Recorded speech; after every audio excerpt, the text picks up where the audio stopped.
There's one thing about knowing that God is sovereign, and there's another thing about making him sovereign over everything in your life. Because when you say, you know what, God, I'm going to give you everything in my life because I know that nothing happens without you anyway. So when you think, you know what, I know God's sovereign, but now I'm going to see him as my sovereign Lord. I'm going to see him way more than what I used to see him. I'm going to look for him for more things than I ever have in my life. There's nothing more that I want in my life than to make him sovereign over everything, because I know in Ecclesiastes chapter 3 it says this.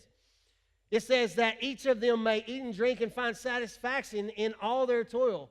This is the gift of God. So I know that everything that I have in my life that is good came from God. It came down from the Father of lights.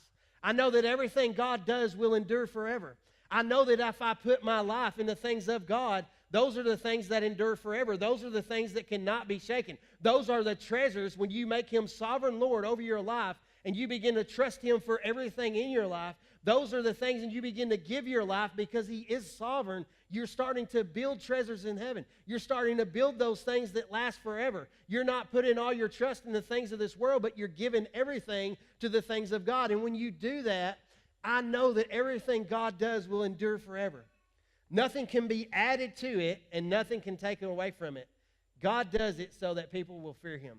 You know, I always laughed about that because, you know, some days I think, you know, maybe I can do this better than God. I didn't get a laugh. Y'all are laughing at that because I know that you think the same thing.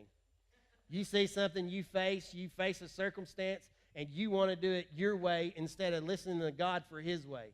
Amen. You think you can do it better because you make yourself sovereign over God.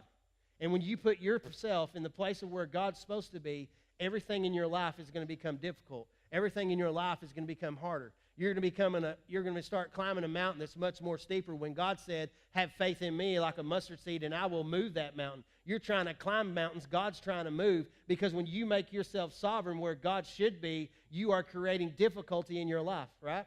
So that place of, I know that everything God does endures forever, but everything that I try to do on my own power seems to crumble and fade. So all the peoples of the earth are regarded as nothing. He does as he pleases with the power of heaven. Daniel 4:35 says this, and the people of the earth, no one can hold back his hand or say to him, what have you done?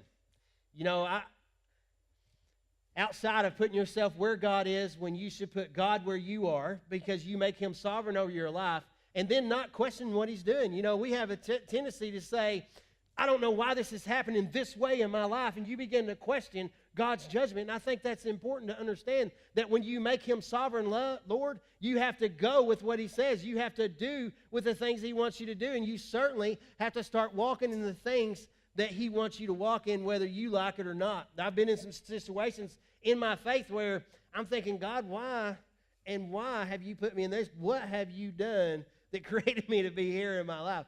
And, you know, sometimes when you begin to question God, I think you begin to doubt God, right? Because when you question what God's doing, you're allowing doubt, which we talked about in the first series, to creep back in.